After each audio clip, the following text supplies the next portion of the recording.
This is KUGAN CASSIUS. Can you stop that with your thing, mate? What thing? Like, ooh, No, it's automatic.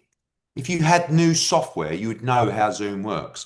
Wherever you go, watch, it moves with you. am I So doing you're it, mate? always in the center. No, because you're probably doing it off your phone.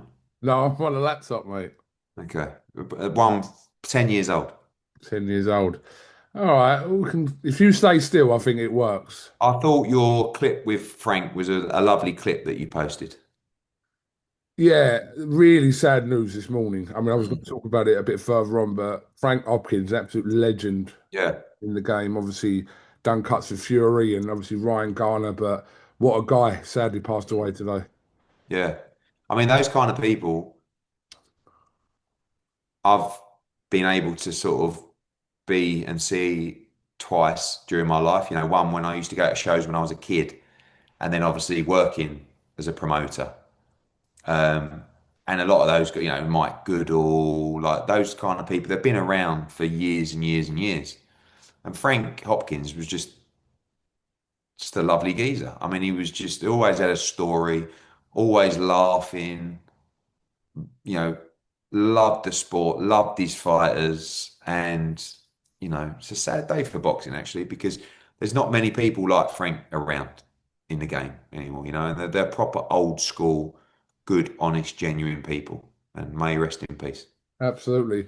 There's loads of characters in boxing that the kind of the outside public don't really know about. You mentioned Mike Yeah, Blair and Frank Hopkins. These guys don't jump in front of interviews, and so people really outside of the boxing circle don't know a lot about these guys. But yeah, they're a pivotal part of the sport. Yeah. Um, how are you? I'm good. I'm good. Just kind of last. Obviously, we had the press conference on Monday in Ireland, been flying tickets for that event, Crocker against Donovan, first All Irish World Championship fight. And then the last few days, just kind of planning stuff around the schedule. Still quite a lot to announce for America, but announced three UK shows today and a big homecoming for Sugar Nunez in Los Mochis in Mexico. Um, and like I said, quite a bit to come in the US as well. So these next week or so's just really about planning, signing a few fighters, and then we head to Saudi for the big ring card out there, Esports World Cup. Right. Okay. So we'll come on to your shows in a minute. We're going to play a little game first of all. On there. You ready for this, right? We're going to test your football knowledge here, right? You know where I'm going with this, right?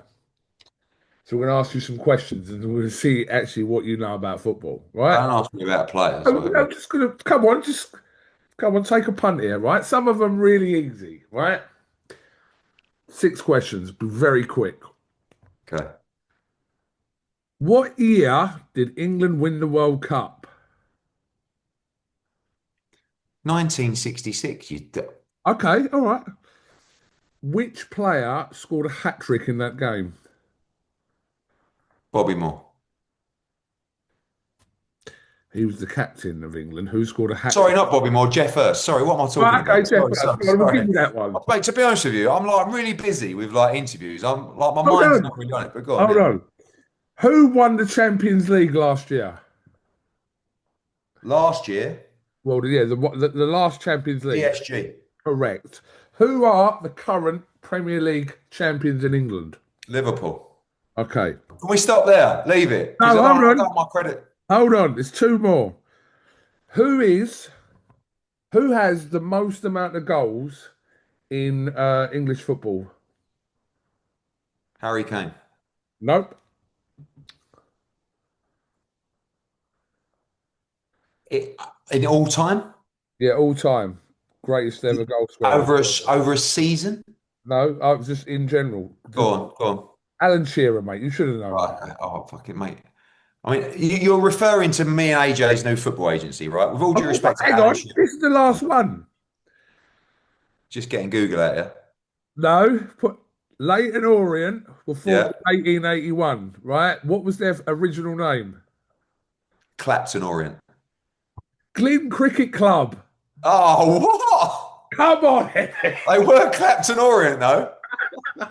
At some point, maybe. I was actually over the moon with that answer. I was like, I had get to it? Google. I had to Google that one to be fair as well. Right, what's going on then? Why is AJ messaging you? Call me tomorrow, mate. What's going on? Like he's obviously just a bit bored. I mean, we are very likely will be launching a big football agency soon. And to be honest, we were going to do it about 4 or 5 years ago. And obviously was very busy with his boxing career. Just I think in the downtime that he's had, we've just been looking at a lot of projects together. And maybe a month or so ago, we just kind of sat down with Frank Smith and some other people as well from the agency world and said, we feel like collectively we could form a very powerful football agency business um, with my knowledge, Matchroom's ability to represent athletes and guide their careers, with Anthony's massive, you know, book of contacts globally and profile to open doors, and with people who already represent a lot of players. I mean, this isn't about me coming in and driving up the M6 to go and have a meeting with Rotherham. This is about actually bringing in people who have a client list, who know the game inside out, know all the clubs, but using the expertise of Matchroom, Anthony, me, our ability to represent athletes, from transfers to, building their profile to commercial deals to concierge services to everything. So there's a lot of work that needs to be done. I had no idea he was going to post that last night. And I woke up this morning, I was like, I mean, I've had 3 dozen DMs from footballers asking for more information, like top players. Premier League. Yeah, top players sending me the old eyes emoji, you know. But there's a lot of work to be done.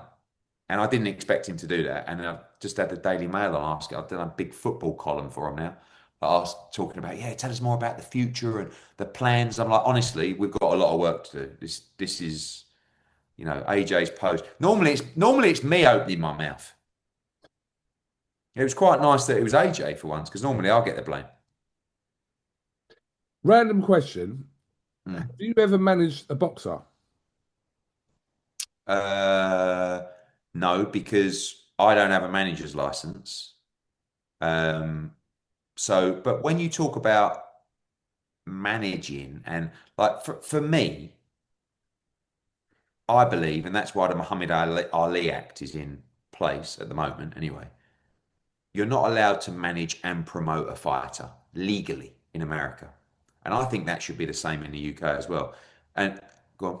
No, I was going to say this has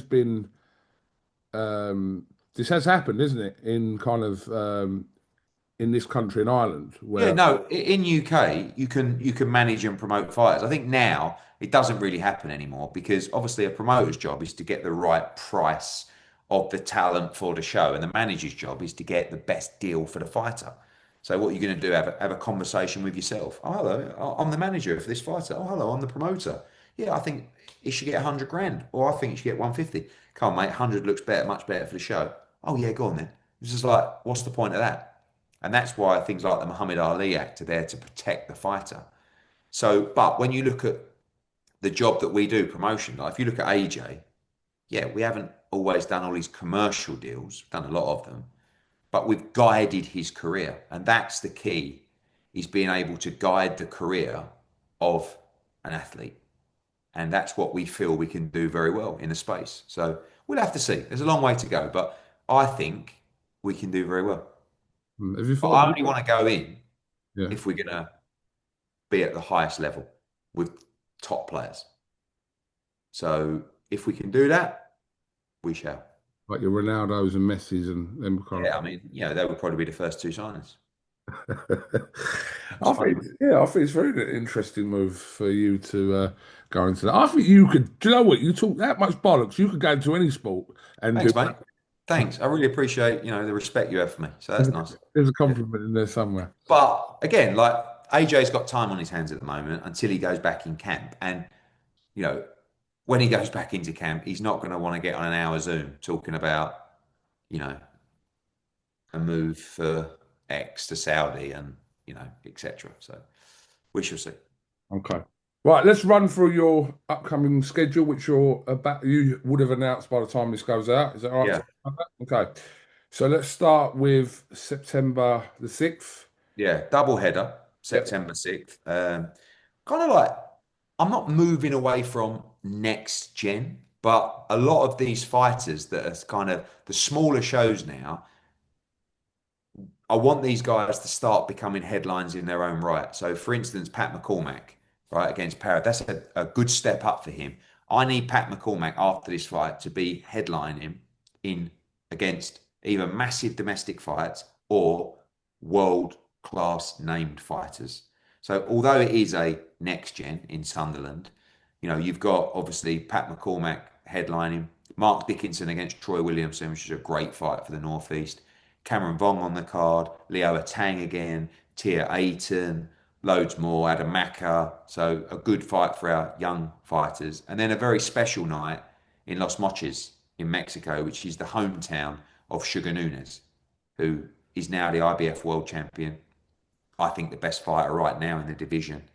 He's going to be banging out 7,000 against Diaz from Puerto Rico. It's a good little scrap as he gets a quick homecoming after his win in Japan. Then, of course, the week after, we're in front of 22,000 at Windsor Park, Croc O'Donovan, which has gone really, really well. It's going to be a massive night. And then we head into October for one of the most bizarre fights I've ever made, which is Dave Allen against Makhmudov.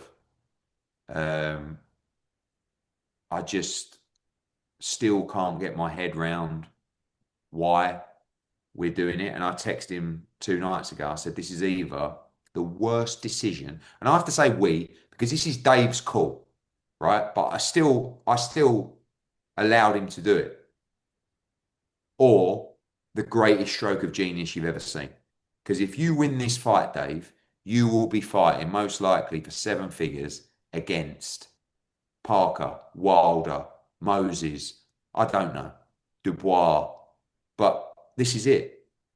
And it was the weirdest mindset of anyone I've ever worked with. Dave Allen, right? His stock, his numbers, his popularity is right up there in British boxing. Yep. And I felt that we could have taken an easy little touch at Sheffield Arena, right? Really good undercard, good crowd, and build, bank the money, build. And he's like, every time, even the TKV fight, he was like, it's just boring fight. I'm like, yeah, but you could win the British and Commonwealth. He's like, I know, but I need to fight someone that actually gets me out of bed. I'm like, Dave, that is your job, right? Yeah, I know, but and I've kind of I do get Dave now, and it's none of it makes sense, but and we went through the list, and it was like Otto Warlin, Kubrat Pulev, and he's like, a bit old, yeah, it's not a very big puncher. And I shouldn't have said Makhmudov, but I did. And he was like, is he that scary monster that punches like a mule? And I'm like, yeah. And he went, 10 foot tall. oh, that would get me in the gym. And I'm like, yeah, but what's the point in fighting Makhmudov? Like, you've got to go through 4 or 5 rounds of absolute hell to beat him. He's like, yeah, but I think I can beat him. I said, well, I think that fight does really well because you're an underdog going into the fight. Like, what's he got? 90 odd percent knockout, right? There's been Polaks in people. Obviously, you've seen him in the Caballero fight, which was a thriller. And I know it'll do amazingly well at Sheffield. So are you sure? And he goes, yeah, I will train my bollocks off for this fight. And since we did this deal about 10 days ago, he has been on it. And it's a thriller. It's a thrilling fight. It's a great card we'll be announcing there as well at the weekend. What date is that? October the 11th. There was rumours it was going to go 19th. So what No, happened? it'd be the 11th. October the 11th, yeah. And then shortly after that, we do what I probably never thought I may do again, which is return to York Hall. And another example of probably a next gen that I want to steer away from because it's a really good domestic fight night. You've got George Liddard against Kieran Conway for the British and Commonwealth Middleweight Championship. A really, really good old school fight. And I thought, although we've got sayings on, I mean, we'll announce all the undercards shortly, but I just felt like, why go to the copper box and do 3,000, 3,500 when you can go to York Hall, bang it out, and just get a great atmosphere for an old school domestic fight. So, yeah, I don't think we've promoted a show at York Hall for, I mean, 5 years plus. So it's a great fight though, and fair play to both for taking it. Okay, so that is your schedule coming up. There is, I would say there's a couple, I mean, there's an October card to be announced with a certain Mr. Ennis shortly, and there'll be another US card announced for November, which will be coming next week as well. Where are you going to be on the 6th then of September? Where will And you it'll be? be Sunderland or Los Mochis. I'll have to make a call.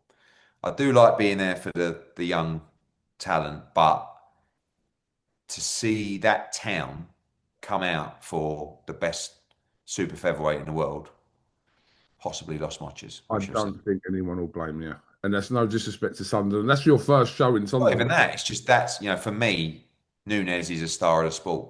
So, we've got August the 16th in Saudi. Yeah. We have Ray Ford on that card. Then we've got August 23rd, Jake Wiley against Dib in Australia, Sky Nicholson on the undercard. And then we've got September the 6th, those two events. So, yeah, be busy, busy. Okay. Let's just run through some quick things and you can quickly go through them. Any update on talks for Conor Benn and Chris Eubank? Not really. Connor's definitely getting itchy knuckles. I mean, he wanted to fight on September 20th. So, as I understand it, Eubank is trying to push the November dates. We have said to Seller and Ring and His Excellency, we're happy with that. I mean, we're not happy. We'd much rather September 20th, but November, early November, we're in for as well. But we'd like to know because if not, we want to make our move. And that could be a Barrios fight, that could be another fight, but we don't really want to hang around. How long are you not going to hang around for? I don't know. I don't, it's still what, 14 weeks away, 13 weeks away. So you got a little bit of time, but we'd appreciate knowing sooner rather than later. Would it be the same venue as what you was going to do for the 20th? No. Oh, plot twist. Because that venue isn't available then, or? Well, that's a great assumption, Coogan. Well done. No, I don't know. I don't know. Okay, fair enough. Um, any truth in talks for Joshua and Tony Yoko? No. Have there been any talks at all? Not with me, no. Okay. So you rule. I know that there are some. We've had a couple of site offers for AJ to fight, and I know that someone mentioned Tony Yoka as a possible opponent. I've had no conversations with him, never talked numbers with him. Will AJ fight Tony Yoka? I doubt it, to be honest, but who knows? All right. Has there been any more discussion regarding Anthony Joshua and Jake Paul? Yes, Is it? I had close to an hour with Nikita earlier this week.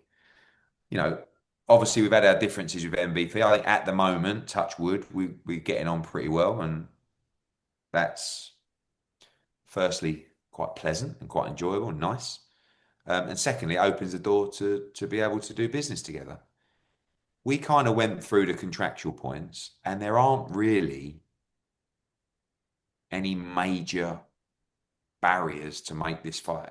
Like, and I want to make it clear. I'm not sitting here telling you I'm calling for this fight. We've been targeting this fight. I think the fight's a mismatch.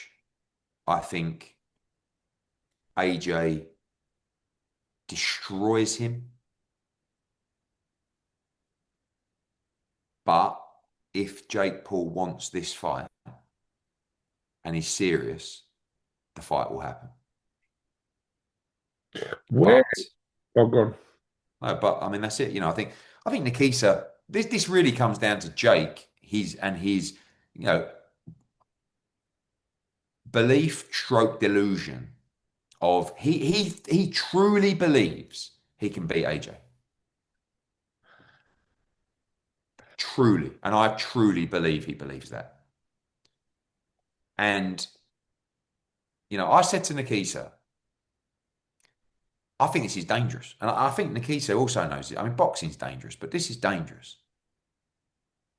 And I said, this fight is so big that people will tune in for so many different reasons. Firstly, because they want to see Paul get flattened. Secondly, it's AJ, it's Jake Paul, it's two worlds colliding. But thirdly, it is the danger element. I said, this is a bit like tuning in to watch David Blaine. I said, because you're tuning in to see if it's all going to go wrong. Well, when he went up in the glass box. This is what I'm saying. But I said to Nikita, this ain't a glass box full of water where you're trying to get out in 3 minutes. This is a physical danger. But he tells me, Jake truly believes he can go in there and win the fight. Or if, in a worst case scenario, be very competitive. I think they're mad. But if they want it, it will happen. Where is the likely destination if this was to happen? Is it the US? Probably, yeah. Again, look, there's so much to discuss with those guys, and I'm not going to, go too deeply into the points, but I would think US is the most likely destination. Not Saudi or the UK? Depends. I mean, look, from our side, obviously, we've got a great relationship with His Excellency. AJ's had the last few fights with him. We're happy to continue doing that, but there haven't been any conversations, deep conversations with myself and His Excellency about a date or the numbers or anything like that. That will probably come. But this was more of a direct conversation between the two teams to say, look, like the first thing is, are you serious about this? And it's like, yeah, not just serious. This is what we think about the terms of the fight. What do you think? And basically, we're on point with it all. Would you say it's unlikely we're going to see Joshua fight this year, though? Not unlikely, but if this fight was made for January or February, we wouldn't fight this year. But if the fight's not made, there's a good chance we might fight this year. To be honest, like at the moment, there's so much going on with that and potential site fees, and obviously see what Tyson Fury's doing. We're kind of like he's just relaxing at the moment, and I'm not saying he's only going to fight again if it's the right opportunity, but he's also wants to make sure it's the right path and the right opportunity. So once we find out if this Jake Paul fight is truly real, which will flush out soon, that'll decide what we do. Because of course, like I said, we're in for that fight if Jake really wants it. Right, just very quickly. Spoke to Chantel Cameron today. What's the likely chances that Katie Taylor would entertain a trilogy fight with Chantel Cameron? I think she'd fight anyone. I mean, the first thing is, will she fight again? And I can't give you the answer to that. I think it's probably 50-50. Like, obviously, you've seen Croke Park come on now and talk about, the possibility of that. I think Katie would have no problems at all fighting Chantel Cameron. She's done it twice, two great fights. So yeah, I think that's a potential opponent, but they're all like for like, really. A lot of those fights, Caroline Dubois, Terry Harper. I'm just giving you names, like they're all of a similar level in terms of their commercial draw in a fight, and I don't know. I really don't know if she'll fight again, but if she will, it'll be on her terms, and she'll pick the opponent that motivates her for the big occasion. I think if she fights again, it'll only be at Croke Park. Hmm. What do you think will happen out of the Dubois and not Dubois, sorry, Parker and Usyk situation? Do you think that Usyk will probably vacate? I don't know. I mean, I like the fight. I think it's a great fight. I really want to see Joseph get his opportunity. I think that fight does really well, like at the O2. I think it bangs out with a big gate. It doesn't do anything bigger than the O2. Not that time of year, because I'm guessing it's going to be November, December, and you've got BENN-EUBANK and everything. But listen, you can really drum up a big gate at the O2 for a fight like that.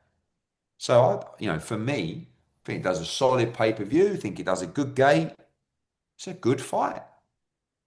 Hopefully it happens. What do you think about your dad's comments? You see your dad's comments the other Yeah. day about When I saw you interview my dad, I was like, oh my God. But he was bang on. Spot on. I mean, look, although my old he, man, sometimes, he right, says that that fight's bigger than AJ Fury. You agree with that? from a numbers perspective, quite possibly. I mean, in boxing, don't be ridiculous, never ever. But he's not, like he said in his interview, he's not looking at it from boxing. He's looking at it as a global event. And probably as a global event, it does bigger numbers than AJ Fury. Now, AJ Fury is an iconic boxing event, which will probably be, well, will be the biggest fight, say, in boxing, because Jake Paul's in boxing, but as in a proper elite matchup. So I don't know. It's just a weird one. But I thought Baz's comments were spot on. Have you heard any news regarding Sky Sports and Ben Shalom? No, as I understand it, Ben's gonna announce his iPlayer deal, I think. Which I think is good. Like just you got a few promoters that have been on iPlayer, and I think some still are. I think Dennis Hobson, he's on iPlayer. Chris Sanagar, he's done iPlayer events. So I think it can be a good platform. The problem is they don't pay. So it's like, how are you going to fund Whitaker, Azim, Clark, Parker, Dubois, you know? Um, it's very difficult, but it's the game. Sometimes you've got to go through some rough seas, and we'll see what happens. What do you think Sky Sports do? I think they'll stay around. I think they like women's boxing. I think they like women's sport. I think they'll probably do a bit of that. Um, Pick and choose. If I mean, I have no idea, no idea. And I think they'll forever be a great pay-per-view platform. So I expect them to hang around. Dalton Smith, any update on that? No, just trying to close the Super Real Matias deal. Obviously, His Excellency announced the fight in New York for November 22nd. So we're just finalising the details of that. Obviously, also Callum Smith against Morrell, which was ordered. So lots going on, lots of business and moves to be made this week. All right. Well, listen, I do appreciate your time. I Obviously, appreciate your time. I'm not going to say what I was going to say. Got no fucking show in August. But anyway, we can skip past that. You've got your lineup that starts in a bit, and you're involved in the 16th show in Saudi Yeah, somewhere along the pack. somewhere. Got a fight on the card. I'll be there front row somewhere. Eight, Hopefully, I'm still on the front row. eight on the. All right, Eddie. All Thank right, you mate. very much for your time, and I'll probably see you next in Saudi Arabia. See you there, mate. Thank you. Yeah, mate. Bye.